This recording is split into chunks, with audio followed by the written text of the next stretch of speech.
स्वागत है आपका हमारी यूट्यूब चैनल की टॉपिक स्टडी पॉइंट में। और मैं अनुराधा गुप्ता आपका स्वागत करते हैं। देखिए, आज का हमारा कॉन्सेप्ट है ट्रिग्नोमेट्री। ठीक है, ट्रिग्नोमेट्री का कॉन्सेप्ट बताएंगे हम, होता क्या है। ठीक है, चलिए स्टार्ट करते हैं। ट्रिग्नोमेट्री स्टार्ट करने से पहले आपको वीडियो को लाइक करना है। अगर आपने चैनल को सब्सक्राइब नहीं किया है तो उसको सब्सक्राइब कर लेना है। ठीक है, चलिए स्टार्ट करते हैं। सबसे पहले देखिए डेफिनेशन क्या होती है ट्रिग्नोमेट्री की। Branch of mathematics that studies relationship involving length and angles of triangle। ठीक है, किसकी स्टडी को इन्वॉल्व करता है? लेंथ एंड एंगल, किसी भी ट्राइंगल के लेंथ और एंगल के इन्वॉल्वमेंट को ही हम क्या बोलते हैं? ट्रिग्नोमेट्री बोलते हैं। इसमें पूरा ट्राइंगल का यूज होता है। देखिए, ये एक ट्राइंगल है, एक राइट एंगल ट्राइंगल की बात होती है इसके अंदर। ठीक है, ये हमारा होता है बेस, जिसको हम बोलते हैं आधार। ठीक है, ये हमारा होता है परपेंडिकुलर, जिसको हम बोलते हैं लंब।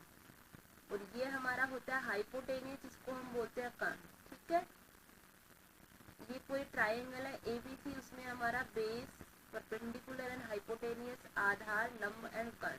ठीक है, वही यहाँ पे गिवन है यहाँ पे। ठीक है, चलिए नेक्स्ट देखिए तीन बेसिक ट्रिग्नोमेट्रिक फंक्शन होते हैं यहाँ पे। There are 3 basic trigonometric function. ठीक है, 3 बेसिक ट्रिग्नोमेट्रिक फंक्शन होते हैं यहाँ पे। सबसे पहला हमारा होता है साइन फंक्शन, फिर हमारा होता है कोसाइन फंक्शन, और फिर हमारा होता है टेंजेंट फंक्शन। ठीक है, 3 फंक्शन होते हैं, साइन, कोस एंड टेन। इसको हम क्या बोलते हैं? Sine, cos and tan. ठीक है, चलिए देखिए, सबसे पहले देखो ये क्या बोलना चाह रहा है। ये बोलना चाह रहा है जिससे कोई ट्राइंगल है हमारे पास में। ठीक है, ट्राइंगल है हमारे पास में। The opposite side is always across from the given point angle. ठीक है, जैसे बी सी ए। अगर ये जो हमारा ये एंगल थीटा है, suppose that this angle is theta. जो थीटा की वैल्यू है वो किसके बराबर होगी? इसकी साइड के बराबर। ठीक है, side B C is opposite to angle A. ठीक है, मतलब एंगल ए की वैल्यू बी सी के बराबर हो जाएगी। सपोज अगर हमें निकालना है सी ए, तो जो सी ए की वैल्यू है वो किसके बराबर हो जाएगी? एंगल ऑफ बी के, इस एंगल के, ये सामने वाला ये सामने वाला ये। ठीक है, आगे समझ में। अगर मुझे एंगल सी करना है तो वो किसके बराबर हो जाएगा? बी ए के बराबर हो जाएगा। ठीक है, इसके सामने वाला यही बताना चाह रहा है। नेक्स्ट देखिए, अब देखो दो एंगल होते हैं, angle of elevation and angle of depression. ठीक है, एंगल ऑफ एलिवेशन क्या होता है कि ये कोई व्यक्ति है, धरातल से अगर ये ऊपर की तरफ देखता है, नीचे से अगर ये ऊपर की तरफ किसी ऑब्जेक्ट को देखता है, ऑब्जेक्ट है, ये कोई ऑब्जेक्ट रखा हुआ है, सपोज दैट ये सीढ़ी है, कुछ भी रखी हुई है, तो ये नीचे से अगर ऊपर कोई किसी ऑब्जेक्ट को देखता है तो जो ये एंगल फॉर्म होता है, यहाँ पे सपोज ये एक सीढ़ी रखी हुई है, ये वाली सीढ़ी, तो यहाँ से ये इस वाले ऑब्जेक्ट को देख रहा है, तो जो ये बनने वाला कोण है that is called angle of elevation. ठीक है, कि जैसे यहाँ पर एक सीढ़ी रखी हुई है, तो व्यक्ति यहाँ से यहाँ देख रहा है, तो जो बनने वाला एंगल है ये हमारा होता है एंगल ऑफ एलिवेशन। और अगर कोई व्यक्ति ऊपर से नीचे की तरफ देखता है तो उसको हम बोलते हैं एंगल ऑफ डिप्रेशन। ये हमारा होता है एंगल ऑफ एलिवेशन, और ये हमारा होता है एंगल ऑफ डिप्रेशन। ठीक है, आगे समझ में। चलिए नेक्स्ट देखिए। अब देखिए यहाँ पर ये अभी हमने बता दिया कि ऑब्जर्वर हो गया, इसको एंगल ऑफ एलिवेशन बोल दिया, ये हॉरिजॉन्टल हो गया, ये हमारा प्लेन हो गया। ठीक है, नेक्स्ट देखिए। अब देखिए यहाँ पे फंक्शन की वैल्यू कैसे निकालते हैं। हमारे पास में साइन थीटा होता है, कोस थीटा होता है एंड टेन थीटा होता है। इनकी वैल्यू कैसे निकालते हैं इसको भूल जाइए, हम आपको बताएंगे डायरेक्ट मेथड। हिंदी वाले देख लीजिए, लाल कक्का, लंब आधार, लंब कर्ण, कर्ण आधार। और इंग्लिश वाले हो जाएंगे, लंब मतलब परपेंडिकुलर, आधार मतलब base, perpendicular upon hypotenuse, hypotenuse अगर हमें साइन थीटा निकालना है तो मैं लिखूंगी P अपॉन H, ये P अपॉन H। अगर मुझे कोस थीटा निकालना है तो मुझे लिखना पड़ेगा P अपॉन H। अगर मुझे टेन थीटा निकालना है तो P अपॉन V।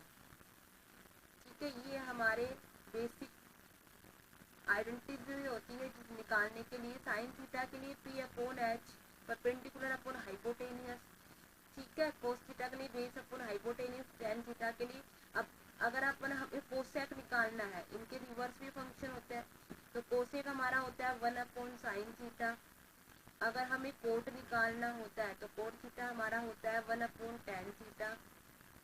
और अगर हमें सेक थीटा निकालना होता है तो वो होता है 1 अपॉन कोस थीटा।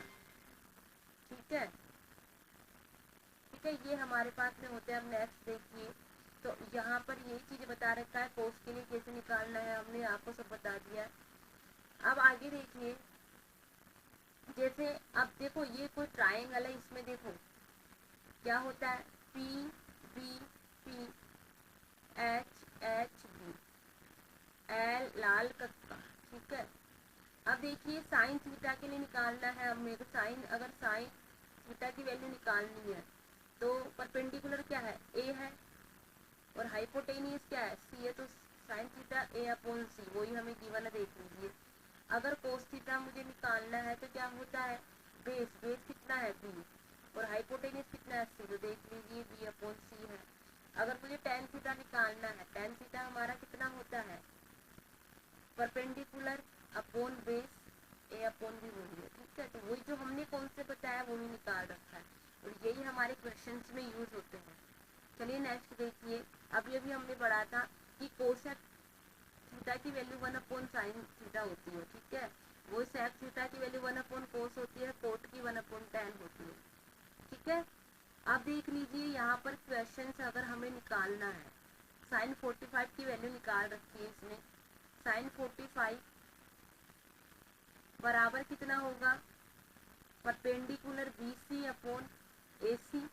अब BC की वैल्यू हमें गिवन है कितनी, A गिवन है, BC बराबर A है और AC बराबर √2A है, तो A से A कैंसिल हो गई, तो साइन 45 हमारे पास कितना निकल के आ गया 1/√2। ठीक है, ऐसे निकाला है। जैसे अगर हमें tan 45 निकालना है तो क्या होता है, ये हमारा होता है perpendicular BC upon base AB, दोनों की वैल्यू कितनी है A अपॉन A, ये कैंसिल आउट हो जाएगा तो 1, तो 1 हमारा tan 45 की वैल्यू हो गई। ठीक है, इस तरीके से निकाला हुआ है। तो देखो सबसे इम्पोर्टेंट आपकी ये टेबल है, आपको ये पूरे डाटा रिमेम्बर होने चाहिए ये सारे क्वेश्चन करने के लिए। साइन 0 0 होता है, साइन 30 1/2 होता है, साइन 45 उसको आप 1/√2 भी लिख सकते हैं। कैसे, हमारे पास में √2 अपॉन 2 है, √2 2 को मैं क्या लिख सकती हूँ √2 इंटू √2, एक √2 से कैंसिल आउट हो जाएगा तो कितना बनेगा 1 अपॉन √2। ठीक है, इस तरीके से हम लिख सकते हैं। अब देखिए यहाँ पर हमें निकालना है एंगल, कौन सा निकालना है QPR, एंगल ये निकालना है और एंगल ये निकालना है। ठीक है, अब देखिए ये एंगल R निकालने के लिए हमारे पास में क्या है परपेंडिकुलर अपॉन हाइपोटेनियस, ये किसकी वैल्यू होती है साइन की वैल्यू होती है, परपेंडिकुलर 3 अपॉन 6 है, तो ये कितना आया 1/2 आया। ये किसकी वैल्यू होती है साइन R हमें निकालना है 1/2, 1/2 कितने पर होता है 30 पर होता है, तो यहाँ पे एंगल कितना आ जाएगा 30। ठीक है, इस तरीके से निकालते हैं। अब ये 30 है, ये राइट एंगल है, ये 90 है, तो किसी भी ट्राइंगल के तीनों एंगल का योग कितना होता है 180 होता है, तो x प्लस 90 प्लस 30 बराबर कितना 180, तो x की वैल्यू भी यहाँ से निकल जाएगी 60, तो ये एंगल कितना आ जाएगा 60। ठीक है, इस तरीके से हमें प्रॉपर्टीज यूज करते हुए एंगल्स निकालने होते हैं। ठीक है, नेक्स्ट देखिए, अब यहाँ पे देखो ये सबसे इम्पोर्टेंट है, इस टाइप के क्वेश्चन आते हैं आपके पेपर में। इवेल्युएट करना है हमें फंक्शन 2 साइन 30 कितना होता है 1/2 होता है प्लस 3 cos 60 कितना होता है, वही 1/2 होता है, -3 और tan 45 1 होता है, इससे ये कैंसिल आउट हो गया, 1 प्लस 3/2 -3, तो यहाँ से कितना बचा 3/2 -2, यहाँ से कितना आ जाएगा -1/2, तो वही हमारा आंसर आ रहा है। ठीक है, तो अब देखो सबसे इम्पोर्टेंट आइडेंटिटीज ये वाली भी है। साइन 90 माइनस थीटा वो बराबर होता है कोस थीटा के। 90 पर जाकर हमारी वैल्यू चेंज हो जाती है, कोस 90 माइनस थीटा साइन थीटा के। ये सब इम्पोर्टेंट है आपके एग्जाम पॉइंट ऑफ व्यू से। ठीक है, प्रॉपर्टीज इन क्वेश्चन, इन पे बेस्ड क्वेश्चन आते हैं। Sec 90 minus theta cosec theta होता है, cosec 90 minus theta sec theta होता है, टेन 90 माइनस थीटा ये होता है हमारा। ठीक है, तो इन पे बेस्ड आपके क्वेश्चन पूछे जाते हैं और ये आपका एग्जाम पॉइंट ऑफ व्यू से वेरी वेरी इंपॉर्टेंट। ठीक है, तो ये आपको लर्न होना चाहिए। अब देखिए जैसे इस क्वेश्चन को हमें इवेल्युएट करना है, tan 65 अपॉन 425। अब देखिए tan 65 को एज इट इज रहने देते हैं, 425 को हम क्या लिख सकते हैं, 90 माइनस 65। अब ये 90 कन्वर्ट होके किस में चेंज हो जाएगा, ये हमारा tan 65 में हो जाएगा, तो इससे कैंसिल आउट हो गया, तो कितना बचा 1 बचा, तो आंसर कितना आ गया 1। ठीक है, इस तरीके से करना होता है। अब देखिए ये भी identities very very important, cos square theta plus sine square theta 1 होता है, tan square theta plus 1 sec square theta होता है, 1 plus cot square theta cosec square होता है। ठीक है, तो अगर आपको वीडियो पसंद आया है तो लाइक करना, अगर और कोई चैप्टर्स का अगर आप चाहते हैं एक्सप्लेनेशन तो कमेंट बॉक्स में कर देना, चैनल को सब्सक्राइब करना ना भूलें। ठीक है, अगर कोई भी आपको वीडियो चाहिए तो कमेंट बॉक्स में